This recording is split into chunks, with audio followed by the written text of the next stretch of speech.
All right. Hi, everybody. We're going to give you just a rundown, kind of from start to finish, where we are now. We realized that we'd never shown the floor plans for the house and what we're even building in the first place. We never showed the air flight pictures either. Yeah, I've We need got some drone footage. We need to do that that we too. can show as well. At the very beginning with nothing. Yeah. I probably need to do a more recent drone flyover too. Yeah, that would be good. But I know a lot of people ask us on a regular basis, why did we even move out here? What made us sell our house in Saxe and pick up and move out to Tyler? So I guess and the shortest answer is that it was God directed. We really just, a series of events happened as we were kind of looking for just some recreational land. And we were looking for like 5 acres to have for the weekend. And then it just evolved from there to Anthony saying, well, if we're going to get, that much land, because then we were like, well, if we're going to do this, this, and this, then we need more land. And so as we kept going and looking at different properties, Anthony finally said, well, if we're going to get that much land, I want to move to it. I don't want to just get it for a weekend thing. And at first I was very opposed. My argument was, I know a lot of people that have vacation lands that they never visit. I mean, they end up becoming just something they're writing a check for all the time, and it's nothing that ever comes to fruition. So Yeah. I wanted to completely avoid that scenario and say, well, if we're going to buy something, let's buy something where we like it, we want to move there. But I was absolutely opposed because we had a great house and a great life, close to my sister, pretty close to my brother, within a reasonable meeting range of my mom, and plus, we'd been there for 13 years and we were very comfortable. So I was opposed. So at first I just said, no, forget it. And we stopped looking. Right? Mm-hmm. But then, I don't know, God changed my heart. And all of a sudden I just started looking at land again. And I don't remember what our acreage range was. But for some reason or another, I landed upon this lot out here that was 61 acres out in Tyler, and it was listed for 200, like 199 or something like that, I think. And I thought, well, that's actually kind of a good deal. And Tyler's sort of a big city, big enough, because our stipulation was, okay, well, if we are going to move out there, I've got to have internet, and then I needed to be within about, I don't know, I think my circle was 2 hours. I wanted to be within 2 hours of a Costco. And so, this checked that box right off the bat because we're close enough to town and there's houses closer up front to the road there where we knew we could get internet. And then, what else was it on the checklist that we were looking for besides internet? We wanted a lot of elevation changes on the property. Elevation changes, yeah. Lots of trees. Right, we didn't want open, we wanted it really treed, because, we've had a dream for a while about, well, at first it was an RV park. We were going to have our own RV park, and then it kind of morphed into doing, like, Airbnb cabin rentals. And so I think that's how we ended up with looking for around 50 to 60 acres, is that we were talking about that cabin rental dream, and that was really about the only way it was going to work out. So that's when we came across this one. It was the third or fourth on a list to go look at in a day of dragging the kids around and them being totally over it and bored. And we had already seen, I think, maybe 2 others, or maybe 3 others. I don't remember. That same day. Yeah, that same day. And we were all tired and kind of ready to head home. But I said, well, there's one more over in Tyler we could go look at if you guys wanted to. And everybody said, yeah, sure. I was sort of surprised, but when we came and saw this one, you just kind of knew, didn't you? Mm-hmm. I didn't at first. It took me a while. I'm slower to process. It was all overgrown. Yeah. We had to 4-wheel it with the truck to the back to kind of get an idea of the feel of it, and it's elevated considerably. So. Yeah, it was hard. It was hard to navigate through here, and I just thought it would be too much and too difficult. I mean, there's no road, there's no water, there's no electric, and those no were internet. no internet. We were going to have to run all that. So I will say anybody considering anything like this, you have to know that that's going to be a huge part of your budget. Just buying the land, okay, that's great. You might find a good deal. But if it doesn't have a road or internet or electricity or water and you need those things, then that is for sure something that is going to be a very big price tag, most likely, and possibly take much longer than you think. It did for us. Yeah. So, all right, all that to say that we bought this land and we found an architect to help us kind of just design a metal building because we wanted to do the barn-dominium you hear people refer to, or I've heard it called a shed house. But this is not a shed house. No, and it's not a barn-dominium either. It's called a structured metal building. Structured metal building. So it basically means that it's a steel house, if you will. Yeah. Steel house or steel barn. The steel shell that is built with opposing columns on either side of end walls and side walls, and the interior space is completely and totally wide open.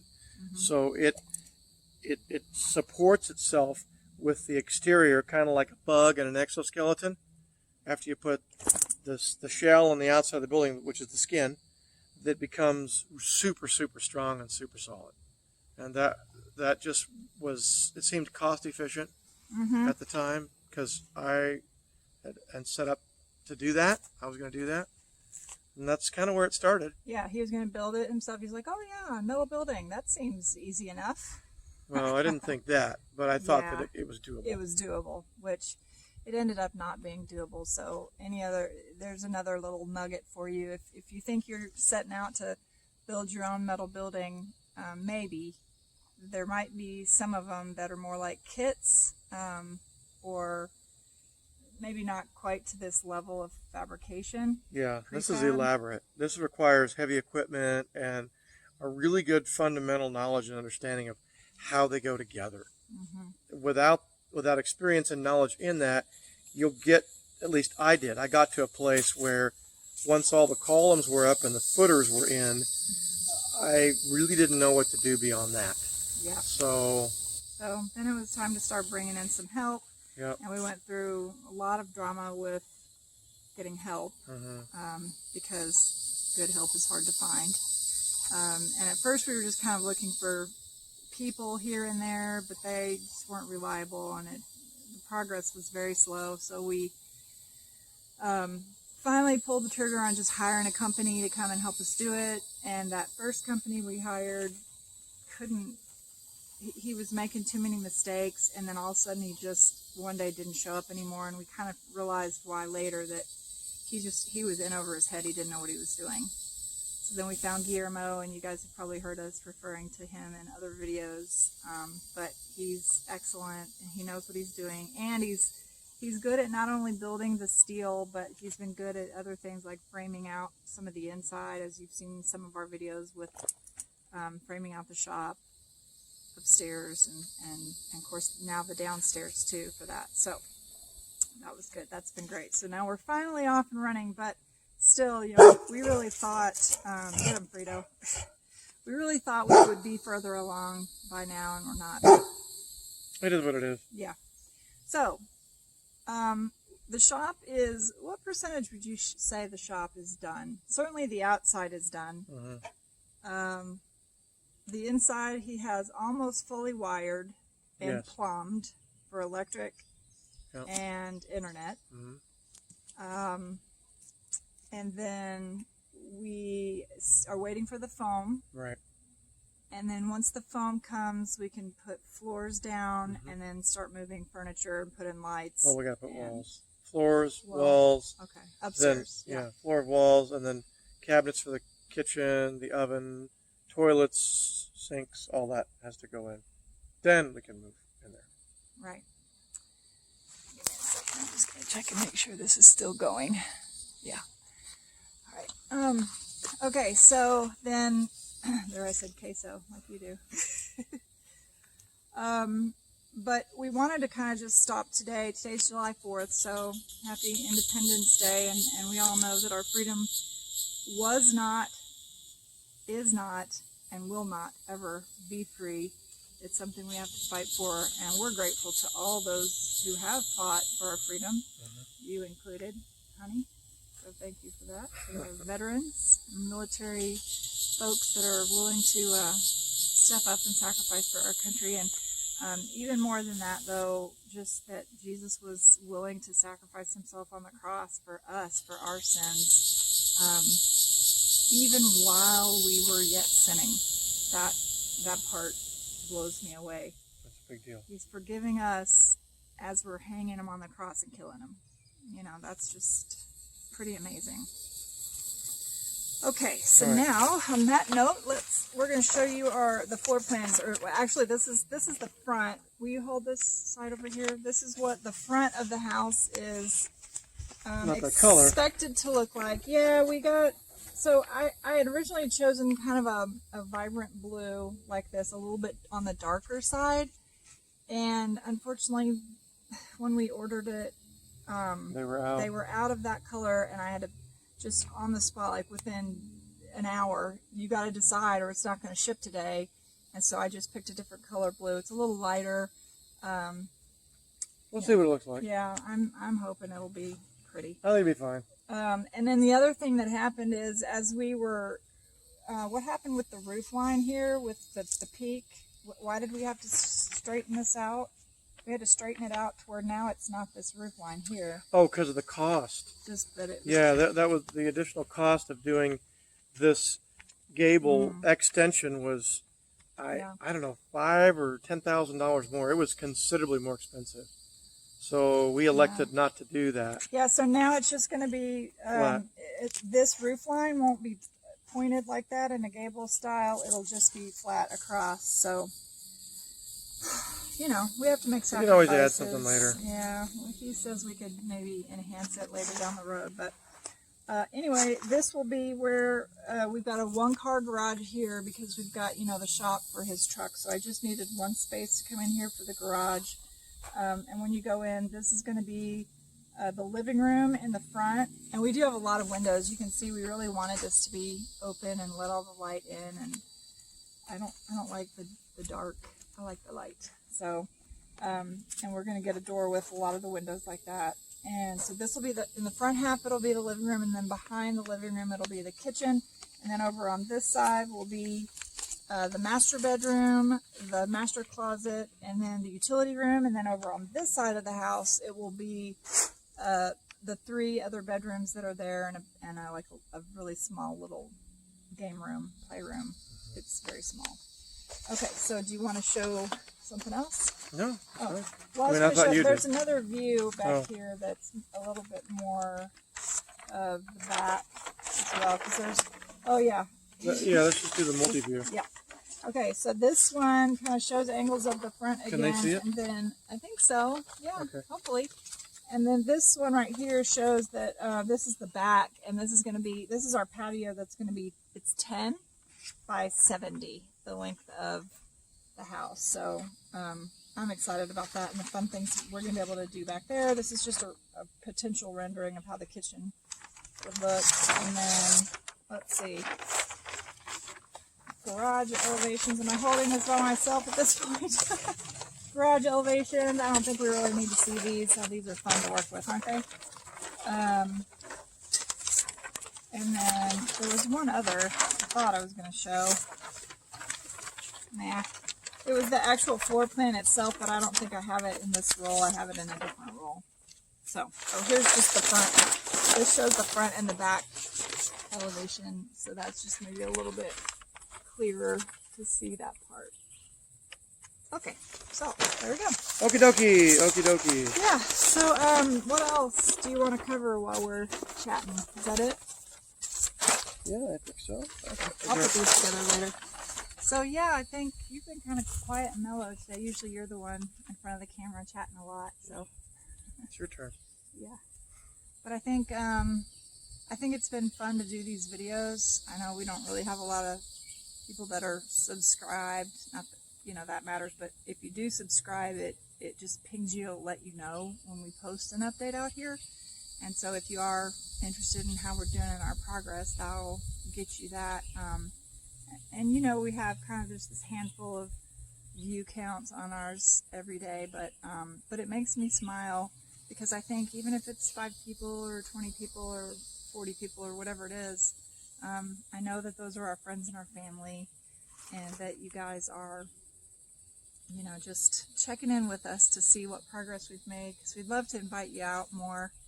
We'd love to have people over. We're pretty social that way. We like having guests, and we plan on really inviting you out more and more once we're at a better place. There's still metal and steel laying around and stuff. It's still kind of a construction zone, and so not the best environment. And we're still living in the RV, and so there's really not a lot of space to host anyone. But we are anxious about, you know, staying connected with our friends and our family and our loved ones. And we are still planning on building those little tiny cabins, aren't we? Yeah.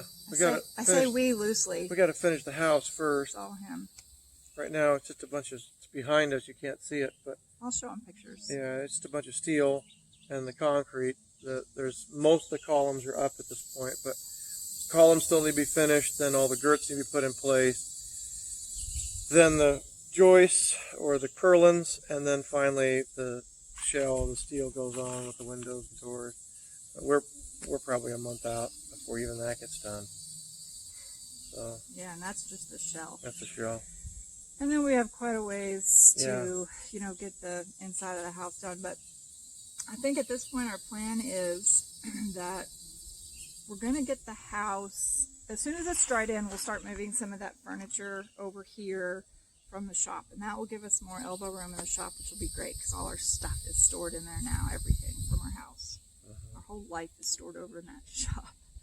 And so once we can start moving the furniture and the things over here, our plan is to just get this. Maybe at the very minimum, we just build the 2 walls that kind of separate the living room and kitchen from the kids' side of the house and then our side of the house. And we just kind of live without some walls for a while. Or we just bounce back and forth between Yeah, living in the shop and that's true. the house. Yeah, it's going to be makeshift for a little bit, because I mean the cost of everything is going up, and the accessibility to things, as you've heard us lamenting about before. I mean, some of this stuff it's just hard to get. He found some Romex at where were we? Home Depot. Home Depot. Nobody has at this point in our life and our economy. It's hard to get even basic things like big rolls of Romex. You can buy the littler rolls, but the time you get 1,000 foot, you've paid 4 times more than if you would have just bought 1,000 foot roll of it. And every time I would go to Home Depot or Lowe's, I just never had any. So one time I got lucky at Lowe's when I went there. There was 1,000 foot roll left. I bought it and used it to pretty much complete the shop. 1,000 foot Romex. That did not include any of the 220 runs. It's just the basics. So now I need to go buy some more to finish up. But in forward thinking, I was thinking, hey, I want to buy some Romex for the house. And when I went to Lowe's, as you guessed it, there was no there was no Romex. There's only 20 foot. Yeah, 25 foot. 25. So we went to Home Depot, and I was asking the guy that worked there. Oh, there was none at Lowe's. Yeah, no. Oh, none. Okay. So I went to Home Depot, and I said, do you guys have any 1,000 foot roll? He's like, nope, we sure don't. I was like, man. I was standing back there in the aisle where the wire was, and I started walking around, and I looked on this broken down pallet, and I said, wait a minute, what's that? And he and I were looking at it, so I took the label up, we started looking at it, and it was a roll of 1,000 foot of Romex. And then just a little bit further back, there was another one. I was like, that's 1,000 foot roll of Romex. He says, wow, I wasn't there before. I don't know when that came in. Yeah. So I snagged, obviously, both of those, and that should hopefully complete the house. Because if I use 1,000 for the shop, cross your fingers, I'm hoping I won't use twice as much for the house. Yeah. But that was a win. At least they had it. It's one of those little small miracles. So, I did want to mention, just shamefully so, but I'm going to just give a plug to my little t-shirt company that I'm doing on the side. If you like the shirt I have on, blessed to be a blessing. I have other designs and stuff. This is Sovereign T-shirts, and so I'll put the link somewhere in the description or something, so that you can have access to if you're interested in Christian T-shirts. So there's my plug for that. All right. Anything else? That's it, as far as I know. Yeah. Do you like our background? So pleasant. Yeah, that's our backyard. So pleasant. That's the view of our out here. backyard right Yeah. here. That's great. Oh, what a nice day. And today Peaceful. in Texas, it's 83 right now in Texas in July July. 4th. That's crazy. Yeah, and yesterday it was like cool. It was down to 70 It was in the morning. yeah, it was like 60, 70. 69 or 70 in the morning. Because it had rained, and it's just unseasonably weird weather. But I'll take it. In July, Yeah, man, it was this a nice break. This is amazing.